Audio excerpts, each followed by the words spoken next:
ஓம் அஜ்ஞானதிமிராந்தஸ்ய ஞானாஞ்சனசலாகயா சாக்ஷுருன்மீலிதமேன தஸ்மை ஸ்ரீ குருவே நமः.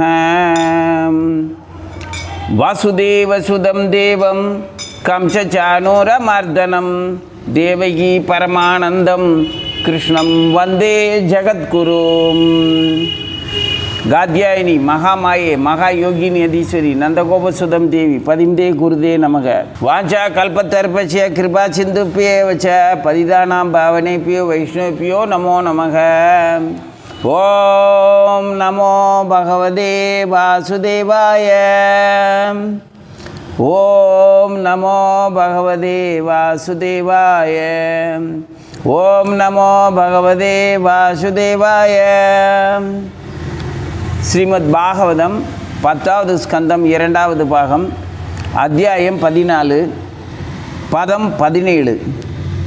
இந்த ஸ்லோகத்தில் பிரம்மா பகவானிடம் நேரடியாக பிரார்த்தனையை சமர்ப்பித்து கொண்டிருக்கின்றார். நீர் உள்ளிட்ட இப்பிரபஞ்சம் உமது வயிற்றினுள் எப்படி வெளிப்பட்டதோ அதே பிரபஞ்சம் அதே வடிவத்தில்தான் இப்போது புறத்தேயும் வெளிப்பட்டிருக்கிறது. உமது கற்பனை கெட்டாத சக்தியால் அன்றி மேலே கூறியது எவ்வாறு நடைபெறும்? அப்படி நடைபெற முடியுமா அப்படின்னு கேட்குறார். அதாவது பிரம்மா பகவானுடைய ஆன்மீக ஆற்றலையும் இயக்கத்தையும் லீலைகளையும் அவருடைய அளப்பரிய அந்த செயலோட காரண காரியங்களையோ அது எப்படி நிகழ்கின்றது அப்படிங்கிறதையோ யாராலையும் விளக்க முடியாது, புரிஞ்சு கொள்ள முடியாது, அளவிட்டு அறுதியிட்டு கூற முடியாது அப்படிங்கிறத வலியுறுத்தி சொல்கிறார். இது யாருக்குமே புரியாத தெரியாத இந்த ஆன்மீக ஆற்றலால், உங்களுடைய சொந்த ஆன்மீக ஆற்றலால் தவிர வேறு எந்த சக்தியால் இப்படியெல்லாம் செயல்பட முடியும் அப்படின்னு அவருக்கு யோசிக்கிறார். தன்னுடைய அந்த வியப்பை, தன்னுடைய இறைவன் மீது கொண்ட அந்த மகத்தான அந்த பெருமையை அவர் இறைவன் முன்னால் சமர்ப்பிக்கிறார். இறைவன்கிட்ட கேட்கலை, கேள்வி கேட்கலை. அவர் அது எப்படி இப்படி ஒன்றால் இப்படி செய்ய முடியுது அப்படின்னு கேள்வி கேட்கலை. உங்களால் தான் இப்படியெல்லாம் செய்ய முடியும், வேறு யாரால் இப்படி செய்ய முடியும் அப்படின்னும் கேள்வி கேட்கலை. இது அளப்பரிய ஆற்றல், இவங்க ஆன்மீக சக்தியினால் மட்டும்தான் இப்படி செய்ய முடியும் அப்படின்னு தான் புரிஞ்சுக்கிட்டதை பகவான் முன்னால் சமர்ப்பிக்கிறார்.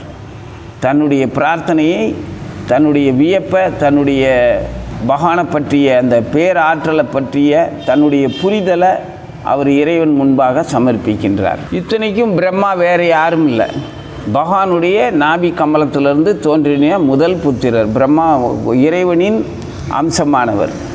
அதே சமயத்தில் பிரம்மாவுக்கு நல்லாவே தெரியும், நீங்களே தான் நானாகவும் பிரம்மாவாகவும் உங்களை ஆக்கிக்கிட்டீங்க, அப்போ நான் தான் நீங்கள் அப்படிங்கிறதையும் சொல்லியிருக்கிறார். அப்போ நீங்களே தான் சிவபெருமானாகவும் ஆகுறீங்க அப்படிங்கிறதையும் சொல்லியிருக்கிறார். அப்போது இறைவனானவர் பிரம்மமாகவும் ஆக்கும் கடவுளாகவும் அழிக்கும் கடவுளாகவும் படைக்கும் கடவுளாகவும் வாழ வைக்கும் கடவுளாகவும் எல்லாமுமாகவே இருக்கிறார். செயல்களை ஆற்றும் அனுமதி அளிக்கக்கூடிய பரமாத்மா அந்த மாதிரி இருக்கிறார். அப்புறம் படைக்கிறவர், காக்கிறவர், முடிவுக்கு கொண்டு வர்றவர் அப்படின்னு 3 வகையான தோற்றங்களையும் தானே எடுத்துக்கொள்கிறார். அப்போ எல்லாமுமான கிருஷ்ணா நீ தான் அப்படிங்கிறத, கிருஷ்ணரை பற்றி அவருக்கு என்ன தெரிஞ்சதோ அதை அப்படியே கிருஷ்ணர்கிட்ட சமர்ப்பிக்கிறார். இந்த அளவுக்கு கிருஷ்ணரை, பிரம்மாவை தவிர கிருஷ்ணரை அடையாளம் காட்டுறதுக்கு வேறு யாருமே கிடையாது. எந்த பிரம்மாவுடைய சொல்லு தான் கிருஷ்ணரை நேரடியாக பார்த்தவர். அதனால் முழுமுதற் கடவுள் கிருஷ்ணர் அப்படிங்கிறத பிரம்மாவுடைய கூற்றை வச்சு தான் மற்ற எல்லாருமே ஏற்றுக்கொள்ளவோ புரிந்து கொள்ளவோ நம்புவதற்கோ முயலக்கூடும்.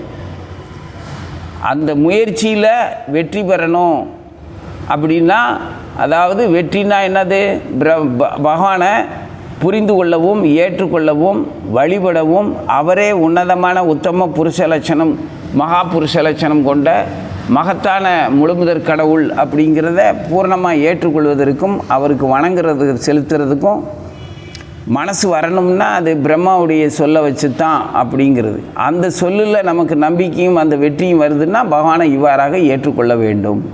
ஏற்றுக்கொண்டால் வெற்றி. யாருக்கு? பிரம்மாவுக்கு இல்லை, நமக்கு வெற்றி. பிரம்மா நம்மளை போலனா ஜீவர்கள், மனித ஜீவர்கள். அதில் பல்வேறு வகையான அபிலாசைகளால் தூண்டப்பட்டு பல்வேறு இயற்கை சக்திகளை, தன்னிலும் மேலானது இயற்கை சக்தியை கடவுளாகவோ எஜமானனாகவோ அல்லது அது எந்த ஒரு சுவாபமும் இல்லாத ஒரு மாபெரும் ஆற்றல், அதை நம்ம எடுத்து பயன்படுத்துகிறோம் அப்படிங்கிற மாதிரி அருவவாதிகளுடைய சிந்தனை அப்படித்தான் இருக்கும். அதை இந்த மாபெரும் இயற்கை ஆற்றலை அந்த மூட விஞ்ஞானிகளும் அருவவாதிகளும் என்னவா நினச்சிக்குவாங்க அப்படின்னா, நம்மளை போல உணர்வுகளாலேயும் நுகரும், அதாவது செயல்களுக்கான விளைவுகளில் நம்ம மனோபாவத்தில் நமக்கு ஏற்படக்கூடிய அந்த உணர்ச்சி பெருக்குகள், கவலையோ பயமோ ஆசையோ ஒரு மகிழ்ச்சியோ ஒரு திருப்தியோ இந்த மாதிரி உணர்வு பெருக்கெல்லாம் கொண்ட ஒரு உணர்ச்சி வடிவமான ஒரு நபரை அந்த இயற்கை ஆற்றலை நம்ப முடியாது. அவங்களால ஜடமாக தான் நம்ப முடியும். இப்போது அக்னி இருக்குன்னா அக்னியை அவன் வெறும் தட் இஸ் எ ஃபயர் அப்படிமா, அந்த அக்னியை வெறும் தீ அப்படின்னு சொல்லுவான். அது பற்றி கொள்ளும், அது எந்த மாதிரி அந்த தீ எரியுது அப்படின்னா அதில் என்னென்ன வாயுக்கள்லாம் சேர்ந்து இந்த மாதிரி வெப்பமாகவும் ஒளியாகவும் அந்த பொருளை சிதைத்து சாம்பலாக்கவும் வேறொன்றாக மாற்றவும் முடியுது அப்படின்னு அதை ஒரு ஆற்றலாக சொல்லுவான். ஆனால் நம்மளால் அப்படி ஆற்றலாக நினைக்க முடியாது. அந்த ஆற்றலுக்கு நம்மளைப் போலவே அக்னி தேவன் அப்படின்னு ஒரு நபராக பார்ப்போம். அவனுக்கு வருத்தம் இருக்குது, சந்தோஷம் இருக்குது, திருப்தி இருக்குது, பயம் இருக்குது, கவலை இருக்குது, வெறுப்பு இருக்குது. அப்படிங்கிறதெல்லாம் நம்மளால் புரிஞ்சிக்க முடியும். ஆனால் அந்த மூட விஞ்ஞானிகளாலேயும் மாயாவாதிகளாலேயும் அந்த சக்தியை அப்படி புரிஞ்சிக்க முடியாது, ஒரு நபராக புரிஞ்சிக்க முடியாது. இதே மாதிரி பிரபஞ்ச பேராற்றலாக எல்லாத்தையுமே நம்ம ஒரு நபராக நம்மளை போலவே அவங்களுக்கும் ஒரு ஆசாபாசங்கள், விருப்பு வெறுப்புகள், கவலைகள், பயங்கள், பிரச்சனைகள் இருக்குது அப்படிங்கிறத அந்த பிரச்சனை இது உணர்ச்சி வடிவங்களாக உணர்ச்சி பிளம்பான ஒரு வடிவம் அவர்களுக்கும் இருக்கிறது. அது நீரோ நெருப்போ காற்றோ மரமோ செடியோ பிரபஞ்சம் முழுவதும் நிறைஞ்சிருக்கக்கூடிய அந்த பரமாத்மாவோ பரபிரம்மமோ என்ன பேர் வச்சுக்கிட்டாலும் சரி. அக்னினா அக்னி தேவன், வருணன் வருணன்கிறது நீருக்கான கடவுள், வாயு பகவான். இப்படி வாயு பகவானுக்கு ஒரு புத்திரனும் இருக்கின்றான். ஆஞ்சநேயர்லாம் அப்படித்தான் நம்ம வணங்குகிறோம், பீமனையும் அப்படித்தான் வணங்குகிறோம். அந்த மாதிரி அவங்கள இந்த மாதிரி தான் நம்மளால் யோசிக்க முடியும். இதெல்லாம் இப்படி பகவானுடைய படைப்பாற்றலின் மாபெரும் இயக்க சக்திகளோட ஒப்பிட்டு பார்க்கும்போது அந்த ஒப்பீட்டில் நாமளும் இறைவனுடைய படைப்பு, இறைவனுடைய எல்லாருக்கும், பீமனுக்கும் இந்த பஞ்சபூதங்களுக்கும் இந்த பரபிரம்மத்துக்கும் என்ன, இறைவனுக்கும் அவங்களுக்கும் என்ன தொடர்பு இருக்கோ அதே தொடர்பு நமக்கும் இறைவனுக்கும் இருக்கிறது. நாமளும் இந்த பிரபஞ்ச பேராற்றலிருந்து வேறுபட்ட தனியை ஒரு துளி கிடையாது, தனி ஒரு ஆன்மா கிடையாது. ஆனால் தனியாக தான் இருக்கிறோம்.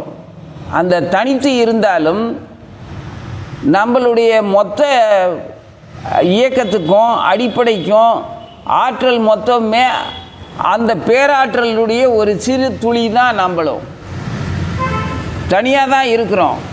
சுயமரியாதையும் சொந்த இயக்கமும் சொந்த சிந்தனையும் நம்ம சுதந்திரத்தில் இந்த பேரண்டம் பிரபஞ்சம் எதுவுமே நம்மளை தடுக்கலை. நம்ம சுதந்திரத்தில் அது தலையிடவும் இல்லை. ஆனால் நாம் அந்த இயற்கையோட தலையிடும்போது, அதாவது இயற்கையோடு நாம் இணைஞ்சு வேலை செய்யும்போது அந்த இயற்கையின் தன்மைப்படி நாம் பாதிப்புக்கு ஆளாகிறோம். அதாவது மகிழ்ச்சியோ இன்பமோ தொல்லையோ அடைகிறோம்.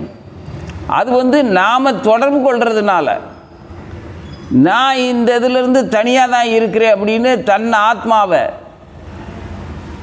தனியாக உட்கார வச்சுக்கணும்னா அதே பரபிரம்மம் உன்னை தனியாகவே விட்டுருது.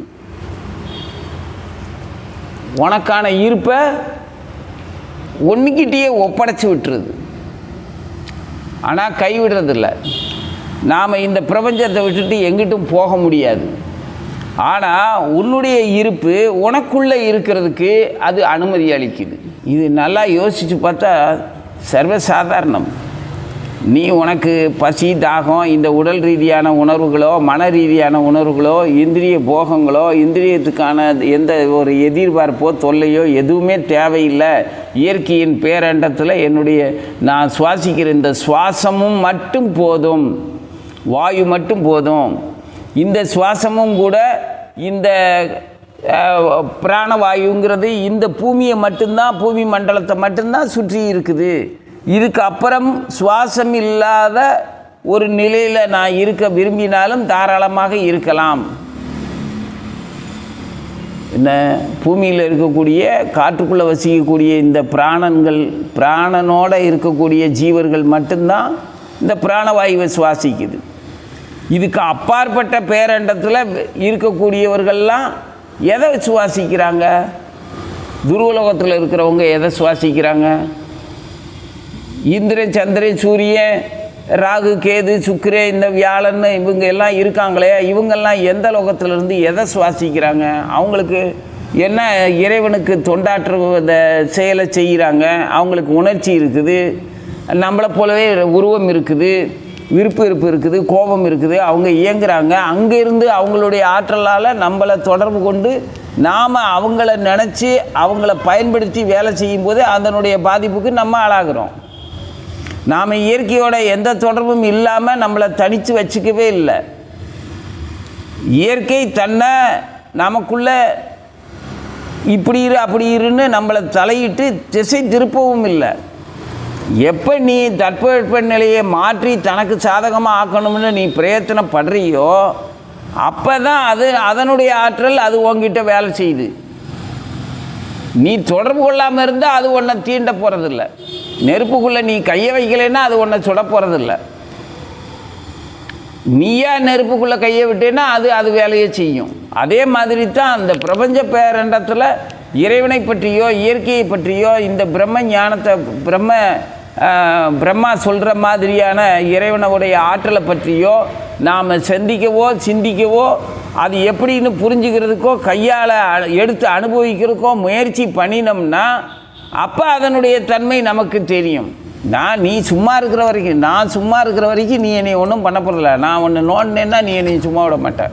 எந்த வகையில் தொடர்பு கொள்ளனோ அந்த வகையில் என்னைய நீ நடத்த தான் செய்வேன். நான் உன்னை மரியாதையாக உங்ககிட்ட தொடர்பு கொண்டேன்னா நீ என்னை மரியாதையாக நடத்துவேன். நான் உன்னை அவமரியாதையாக தொடர்பு கொண்டேன்னா உடனே நீ என்னை கண்டிக்கவோ தண்டிக்கவோ தூர அப்புறப்படுத்தவோ முயற்சி செய்வேன். இல்லை நான் உங்ககிட்ட எந்த ஒரு இதுவும் வச்சுக்கல, வெறும் நன்றி உணர்ச்சியோட மரியாதையாக பாசமாக விலகி இருந்து பார்த்துக்கிறேன்னா அதே மாதிரி நீயும் அதே மாதிரி பார்த்துக்குவேன். இப்படித்தான் பிரபஞ்சம். அதுவாக நம்மளை ஆக்கிரமிக்க போகிறதில்ல. நாம் தான் அங்கே நோண்டும் போது அதுக்கு தகுந்த விளைவை நம்ம அனுபவிக்கிறோம். தனியாக விட்டால் அது தன் இருப்பில் இருக்க ஒன்றை அனுமதிக்கத்தான் செய்யுது. அப்போது நாம் சுவாசிக்காமல் இருப்போம். சுவாசம் கூட தேவையில்லை அப்படின்னு பிராணாயாமத்தில் அடக்கிட்டோம்னா இந்த வாயுவும் இந்த பஞ்சபூதங்கள் வாயு உட்பட இந்த பஞ்சபூதங்கள் இல்லாத ஒரு இடத்துக்கு நம்ம கண்டிப்பாக நம்மளை அப்புறப்படுத்தி கொண்டு போய் விட்டுருவாங்க. அது எங்கே இருக்குது அப்படின்னா அதுவும் இந்த பேரண்டத்தை விட்டு வெளியிலலாம் இல்லை, இந்த பிரபஞ்சத்துக்குள்ளே தான் இருக்குது. அப்படி நம்ம இந்த பஞ்சபூதங்கள் அதாவது வாயு நீர் நெருப்பு காற்றுங்கிற இந்த இவங்க 5 பேர் இல்லாத ஆகாயம் வெளிங்கிற இல்லாத ஒரு இடத்துக்கு நம்மளை அனுப்பி வைக்கிறாங்க. ஏன்னா இதை நம்ம பயன்படுத்தி வாழலை விலகிக்கிறோம் அப்படின்னு இருக்கும்போது அந்த இடத்துக்கு அனுப்பிடுறாங்க. அங்கே இதெல்லாம் கிடையாது தான். இவங்கெல்லாம் அங்கே இருக்காங்க, ரூபமாக இருப்பாங்க, நம்மளை போலவே இருப்பாங்க. அக்னி அங்கே இங்கே பூமண்டலத்தில் அக்னி காற்றுனால அக்னி ஜுவாலையாக ஜொலிக்கிறாருன்னா அங்கே அக்னி தேவன் வந்து முழு உருவமாக இருக்கிறார். இங்கே நீர் வந்து தன்னுடைய திரவ வடிவத்தில் இங்கே எங்கும் பரவி எதையும் நிறைக்கக்கூடிய நனைக்கக்கூடிய நிலைமையில் இருக்குது. அப்படின்னா இந்த நீருங்கிற அந்த அவர் வந்து வருணன் கடவுளாக அங்கே உருவமாக தான் இருக்கிறார். அப்படி இடத்துக்கு நம்ம அங்கே போனால் தான் தெரியும் அவங்களுடைய உருவங்கள்லாம். அவங்க இந்த பூமிக்குள்ளே வரும்போது இந்த மாதிரியான வடிவத்துக்கு வந்துடுறாங்க. அதே மாதிரி நம்ம இந்த பூமிக்குள்ளே வரும்போது அந்த மாதிரியான வடிவங்களோட நம்மளும் நமது வடிவமும் அவைகளை பயன்படுத்தி வாழும் நிலைமைக்கு வந்துடுது. நெருப்பு இல்லாமல், நீர் இல்லாமல், காற்று இல்லாமல், வெளி இல்லாமல், அதாவது அகண்ட வெளி இல்லாமல், ஆகாயங்கிற ஒரு தோற்றம் இல்லாமல் நம்மளாலேயும் இங்கே வசிக்க முடியாது. நமக்குள்ளேயும் அந்த பஞ்சபூதங்களும் அதனால் வடிவமைக்கப்பட்ட உடலால் தான் நாமளும் வசிக்கிறோம். அப்போ இந்த வடிவத்துக்குள்ளே இருந்து நாம் வெளியில் போனோம்னா நமக்கு பசி, தாகம், துக்கம் அந்த இதெல்லாம் உணர்வுகள் இருந்தாலும் இருக்குமே தவிர இந்த ஜட உடலில் தேவையான நீர் நெருப்பெல்லாம் அந்த உடலில் கிடையாது. இந்த ஜட உடலில் இந்த 5 பெரும் மூலக்கூறுகளால் ஆக்கப்பட்ட இந்த ஜட உடலில் மனம், புத்தி, அகங்காரங்கிற அந்த தன்னுணர்வுங்கிற அந்த 3ஐயும் சேர்த்து 8 பொருள்களால் நாமளும் உள்ளே இருக்கிறோம். இதை விட்டு போனோம்னா இதை 8 இருக்காது, 3 மட்டும்தான் இருக்கும். மனம், புத்தி, அகங்காரம், அந்த பொய் தன்னுணர்வு மட்டும் இருக்கும். அப்போ நம்மளுடைய இருப்பு இன்னும் கொஞ்சம் தூய்மையாகணும்னா அந்த பொய்யான நானுங்கிற அந்த ஜடத்திலிருந்து வேறுபட்ட ஒரு நிலையில் நான் வந்து ஜடமும் அல்ல, ஒரு வடிவம் வளர்றதோ தேய்கிறதோ பிறக்கிறதோ இறக்கிறதோ இல்லாத, முடிவும் முதலும் இல்லாத இறைவனை போல ஒரு துணுக்கு, இறைவனுடைய அங்கத்துளி தான். தன்மையில் எந்த வித்தியாசமும் இல்லை, அளவில் வித்தியாசம். அளவு வந்து நாம் நுண்ணளவு, ஒரு அணுவளவு. அந்த இதே அணுவளவால் பல அணுக்களை கொண்ட பரம்பொருள் விபு அப்படிங்கிற பெரும் ஆற்றல் உள்ள ஒருத்தர் இருக்கிறார். அவருக்கும் அவர் விருப்பம் போல் உடல் எடுத்துக்க முடியும். விருப்பம் போல் இந்த பூமிக்கு வந்து இந்த இதே மூலக்கூறுகளால் தன்னுடைய உடலை வடிவமைத்து கொள்ள முடியும். அது எதுக்காக? இதே நம்மளை மாதிரியான ஜீவர்கள் இந்த பௌதிக உலகத்தில், அதாவது இந்த பூமண்டலத்தில், இந்த காற்றால் சூழப்பட்ட, இந்த ஆகாயத்தால் சூழப்பட்ட இந்த புவி கோலத்தில் வசிக்கணும் அப்படின்னு நாம் விரும்பும்போது, எதுக்காக இங்கே வசிக்கணும்னு விரும்புகிறோம்? இங்கே தான் மனித உடலுக்கான வாய்ப்பு இருக்குது. மற்ற இடங்களில் தேவர்களாகவோ, அசுரர்களாகவோ, கந்தர்களாகவோ, யட்சர்களாகவோ, பல ராட்சசர்களாகவோ பல மாதிரியான வடிவத்தில் தான் வாழ முடியுமே தவிர மனிதனாக வாழறதுக்கு இடம் இல்லை. மனிதனாக வாழணும்னா இந்த பூமண்டலத்துக்கு தான் வந்தாகணும். இந்த மனித உடலில் மட்டும்தான் இறைவனையும் இயற்கையவும் இந்த பேரண்டத்தையும் பற்றி புரிந்து கொள்ளக்கூடிய வாய்ப்பே இருக்குது. வேற ராட்சச உலகத்திலேயோ தேவர்கள் உலகத்திலேயோ இறைவனுடைய வைகுண்டத்திலேயே கூட இறைவனை பற்றியும் இறைவனுடைய மற்ற வைபவங்களை பற்றி தெரிஞ்சுக்கிறதுக்கு வாய்ப்பே கிடையாது. அப்படி இல்லாமல் பகவான் வந்து பௌதிக வைகுண்டத்தில் இருந்த ஜெய விஜயர்களை நீ பூலோகத்தில் பிறவி எடுத்து வாங்க அப்படின்னு அனுப்பி வச்சிருக்க மாட்டார். ஏன்னு கேட்டால் அவங்களும் இறைவனை பற்றி தெரிந்து கொள்ள வேண்டுமென்றால், தங்களுடைய எஜமானனை பற்றி தெரிஞ்சுக்கணும். வைகுண்டத்திலே இருந்தால் அவனுக்கு பகவானை பற்றி தெரியாது, பூமிக்கு வந்தால் தான் தெரியும். இதை நான் வைகுண்டத்தினுடைய தன்மையை குறைத்து சொல்வதாக மதிப்பளிக்கிறதா, அப்படி மதிக்கக்கூடாது. வைகுண்டத்தினுடைய சிறப்பு தனிச்சிறப்பு. அதை புரிந்து கொள்ளவோ தெரிந்து கொள்ளதுக்கோ நமக்கு தகுதியும் கிடையாது, விமர்சனம் பண்ணுறதுக்கு அறிவும் கிடையாது, அதுக்கான ஆயுளும் கிடையாது. முதல்ல நமக்கு நம்ம ஆயுளில் கணிசமான அந்த சொற்ப ஆயுளில் சிந்திக்கக்கூடிய இது எதை வச்சு சிந்திக்கலாம், யோசிக்கலாம், பேசிக்கலாம்னா பிரம்மாவுடைய சொல்ல வச்சு, இந்த ஸ்ரீமத் பாகவத புராணத்தை வச்சு நம்ம பேசிக்கலாம், யோசிக்கலாம். இந்த அடிப்படையை விட்டு விலகி போகாமல் யோசித்தோம்னா ஓரளவு நமக்கு இறைவனை பற்றி தெரியும்.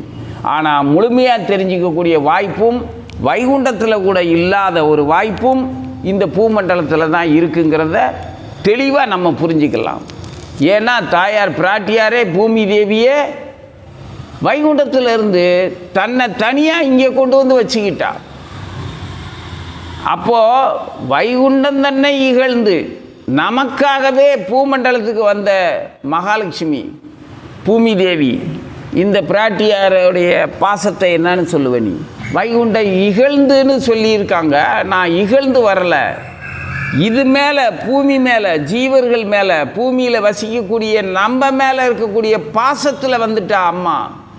பாசத்துக்கு முன்னால் இந்த பாசம் இறைவன் மீதும் இங்கே சக உயிர்கள் மேலேயும் நம்ம எதிர்பால் இணக்கு மேலே ஆணுக்கு பொண்ணு மேலேயும் பொண்ணுக்கு ஆணு மேலேயும் இருக்கக்கூடிய இதே பாசத்தை இதே பந்தத்தை அன்பாக மாற்றினால் அது தெய்வீகமான உறவாயிரும்.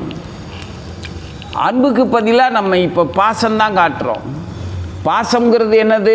ஒருத்தரை ஒருத்தர் அனுபவிக்கிற இன்பத்துக்கு துணையாக இருக்கக்கூடிய அந்த உணர்ச்சியை பாசம்னு சொல்கிறோம். ஒருத்தரை ஒருத்தர் மதிக்கிறது, ஒருத்தரை ஒருத்தர் கொண்டாடுறது, ஒருத்தரை ஒருத்தர் சந்தோஷப்படுத்திக்கிறதுக்காக புகழ்ந்து பேசிக்கிறது, இதுதான் பாசம். ஒருத்தரோட உடல் சௌகரியங்களுக்கு ஒருத்தர் சேவை செய்கிறது, இப்படி சேவையை வாங்கிக்கிறது, சேவையை செய்கிறது. இந்த இதை அன்பாக மாற்றினால், பாசத்தை அன்பாக மாற்றினால் அந்த அன்பு தெய்வீகமான அன்பாயிரும். அந்த அன்பில் இந்த சாதாரண இந்த பாலின கவர்ச்சிங்கிறது அந்த அன்பில் இருக்காது, தூய அன்பாக இருக்கும். அந்த அன்பு தெய்வீகமானதாக ஆகிரும். அந்த தெய்வீகமாகிற அன்புக்கு நம்ம பரிச்சயமாகி பக்குவப்பெற்ற நிலைக்கு போனோம்னா கடவுளை பற்றி சிந்திக்கிறதுக்கான தகுதி ஆரம்பமாகுது. அப்போ கடவுளை பற்றி சிந்திக்கும் போது இந்த பிரபஞ்சம் முழுவதுமே ஒவ்வொரு நபர்களும் ஒரு ஆற்றலோட, அதாவது நபர்களாகவே எல்லா ஆற்றலையுமே நம்மளால் பார்க்க முடியும். இப்போதைக்கு நம்மளால் எல்லாத்தையும் நபர்களாக பார்க்க முடியாது. ஆக பிரபஞ்சத்தில் ஒரு நபராக இருக்கக்கூடிய ஒருத்தர் நபர் அல்லாத ஒரு வேறொரு வடிவமாகவும் ஒரு வெறும் இயங்கும் சக்தியாக, அதாவது நீராக நெருப்பாக, வருணன் இருக்கான்னா வருணன் இங்கே தண்ணியாக இருக்கிறான், அக்னி இங்கே நெருப்பாக இருக்கிறான், வாயு கண்ணுக்கு தெரியாத சலனம் இல்லாத ஒரு உணர்வாக இந்த காற்றாக இருக்குது, நம்ம ஸ்பரிசத்தில் தொட்டுக்கிட்டு தான் இருக்கோம், நமக்கு இதமாக இருக்குது, நமக்கு சுவாசமாக இருக்குது, உயிராக இருக்குது. இதே மாதிரி நமக்கு சிந்திக்கக்கூடிய அந்த பேரண்ட வெளியில் எங்கே வேணாலும் சுற்றி திரிகிற மாதிரியான சுதந்திரம் நமக்குள்ளேயே இருக்கக்கூடிய வெளியாக இருக்கிறது. நமக்குள்ளேயே நமது மனம்ங்கிற அந்த திரையில், அந்த திரை ஆகாயம் போல் கற்பனையாக, மனத்திரையில் கற்பனையில் பல காட்சிகளை நம்ம விருப்பம் போல் ஆகாயத்தில் எப்படி மேகங்கள் வருதோ அதே மாதிரி நம்ம மனத்திரையில் விதவிதமான கற்பனைகளை நம்ம விருப்பப்படி வச்சுக்கிறோம். ஆக ஆகாயமும் வெளியும் காற்றும் நெருப்பும் நீரும் அஞ்சுமே நமக்குள்ளே தான் இருக்குது. அந்த ஐந்தாலையும் உருவாக்கப்பட்ட இந்த உடலுக்குள்ளே நாம் மனம் புத்தி அகங்காரம்ங்கிற அந்த மூன்றையும் சேர்த்து ஜட இயற்கை குணங்களோட சேர்த்து நம்ம வசிச்சுக்கிட்டு இருக்கிறோம். இதெல்லாம் பயன்படுத்தி நாம் இந்த தண்ணியாக இருக்கிறவே வருணனாக இருக்கிறத புரிய முடியுமா? அக்னியாக இருக்கிற நெருப்பாக இருக்கிறது அக்னி தேவனாகவே இருக்கிறத புரிய முடியுமா? வாயுவாக இருக்கிறவே வாயுவாக ரூபத்திலேயே உட்காந்துருக்கிறத புரியுமா? ஒரு சிம்மாசனத்தில் கம்பீரமாக ஆஜானு பாகுவா பீமனை போலையோ ஆஞ்சநேயரை போலையோ உட்காந்துருக்கிறார் வாயு பகவான்னா அவரை எப்படி நீ பார்க்கணும்.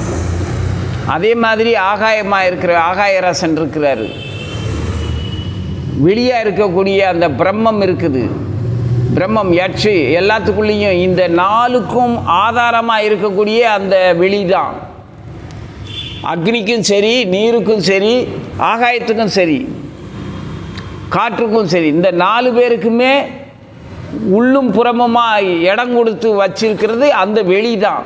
அந்த வெளிங்கிறதும் ஒரு ரூபத்தில் இருக்குது அப்படின்னா அதை நீ எப்படி புரிஞ்சுக்க, எப்படி பார்ப்ப? இது இறைவனை பற்றி பேசிக்கிட்டு இருக்கும்போது இதுகளை பற்றி நான் ஏன் சொல்கிறேன்னா, இதுங்க தான் நம்ம கூட இருக்குதுங்க, நமக்குள்ளே இருக்குதுங்க. நாம் அதுகளுக்குள்ளே வாழ்ந்துக்கிட்டு இருக்கோம், அவங்களோட தொடர்பில் தான் வாழ்ந்துக்கிட்டு இருக்கிறோம். அப்போ இவங்களை புரிஞ்சுக்கிட்டோம்னா, இந்த 5 பேரை புரிஞ்சுக்கிட்டோம்னா இறைவனை பற்றி ஓரளவு புரிய முயற்சி செய்யலாம். இது பிரம்மா சொல்லித்தரார் நமக்கு. உங்களுடைய வயிற்றுக்குள்ளே இருக்கக்கூடிய இந்த பிரபஞ்சம். அப்போது பகவானுடைய உதரத்தில் தாமோதருடைய வயிற்றுக்குள்ள அந்த வயிறையே கயிறு போட்டு கட்டின அளவுக்கு மனித பிறவிக்கு தான் அந்த பாக்கியம் கிடச்சிருக்கு யசோதைக்கு. அந்த வயிற்றுக்குள்ளே இருக்கிற பிரபஞ்சம் வெளியவும் இருக்குது. வெளியே இருக்கிறதுல எந்த மாற்றமும் இல்லாமல் உன் வயிற்றுக்குள்ளேயும் இருக்குது. அப்படின்னா இது பகவானை பற்றி புரிந்து கொள்ள முடியாத அந்த பேராற்றலை தவிர வேறு எதால் இப்படி ஒரு நிகழ்ச்சி நடைபெறக்கூடும் அப்படின்னு அவர் கேட்குறாரு.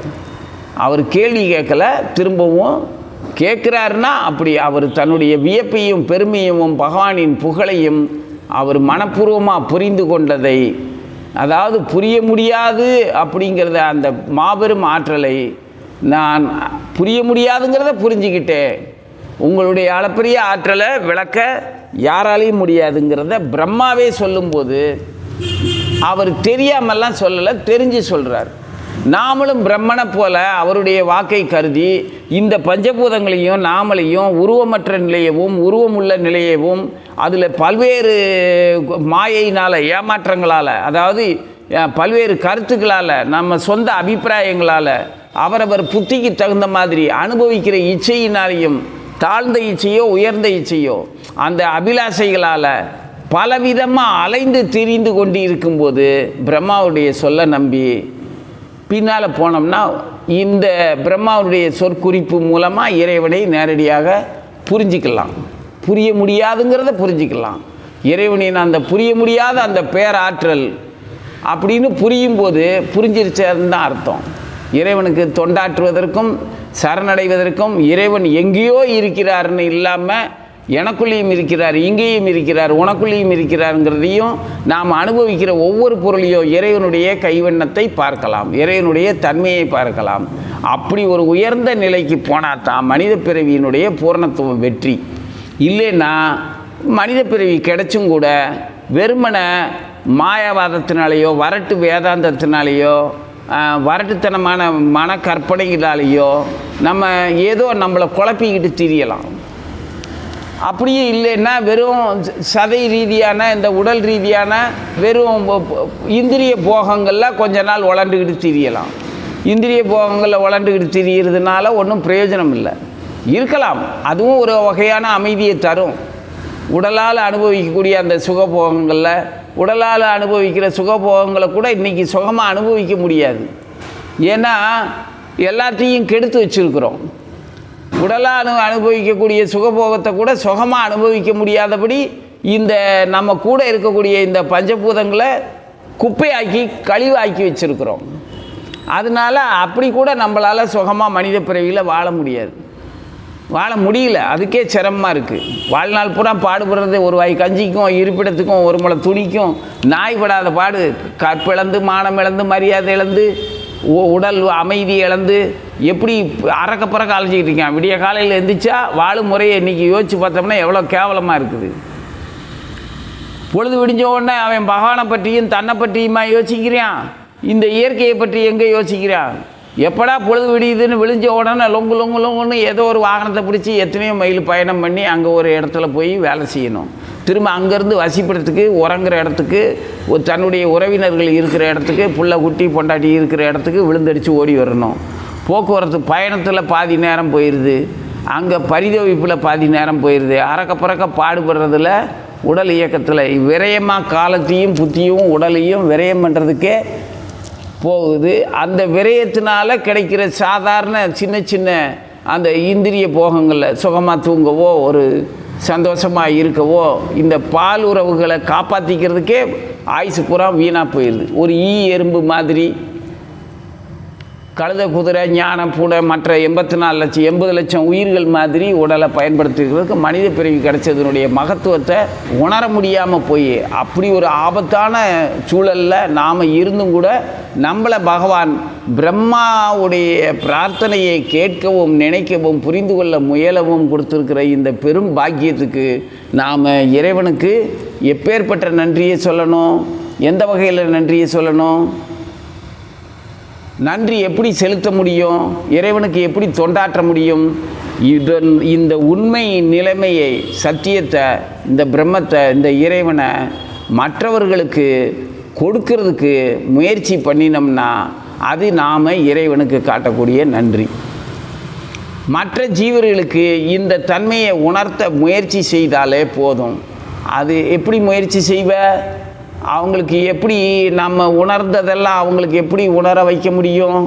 ஒன்றும் பண்ண முடியாது. மகாபிரபு சொல்லி கொடுத்துருக்கிறது ஹரே கிருஷ்ணா ஹரே கிருஷ்ண கிருஷ்ண கிருஷ்ண ஹரே ஹரே, ஹரே ராம ராம ராம ஹரே ஹரே நீயும் சொல்லு அப்படின்னு மட்டும் அவனுக்கு சொல்லி கொடுத்து கையில் காலில் விழுந்தோ அல்லது செல்வம் கொடுத்தோ இல்லை தானம் பண்ணியோ இல்லை பயமுறுத்தியோ வாழ்க்கையில் நீ பெரிய நிலைமைக்கு வரலாம்னு ஆசை காட்டியோ ஏதோ ஒரு வகையில் இறைவன் மீது பற்று வர்ற மாதிரி அவனுக்கு இந்த மகாமந்திரத்தை சொல்லி கொடுத்துட்டோம்னா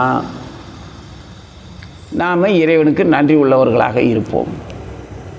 ஏன்னா நமக்கு இறைவன் இந்த வாய்ப்பை கொடுத்தது, நமது குரு மூலமாக நமக்கு இந்த இதை கொடுத்துருக்கிறாருன்னா நாம் இதே அவர் இறைவன் காட்டின அந்த அன்பை நாம் அனுபவித்தா மட்டும் பத்தாதுன்னு மற்ற ஜீவர்களும் அனுபவிக்கணுங்கிற எண்ணம் வந்துச்சுன்னா இறைவன்கிட்ட நம்ம நன்றியோடு இருக்கிறோம்னு அர்த்தம்.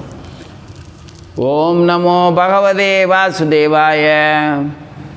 சர்வம் கிருஷ்ணார்ப்பணம்.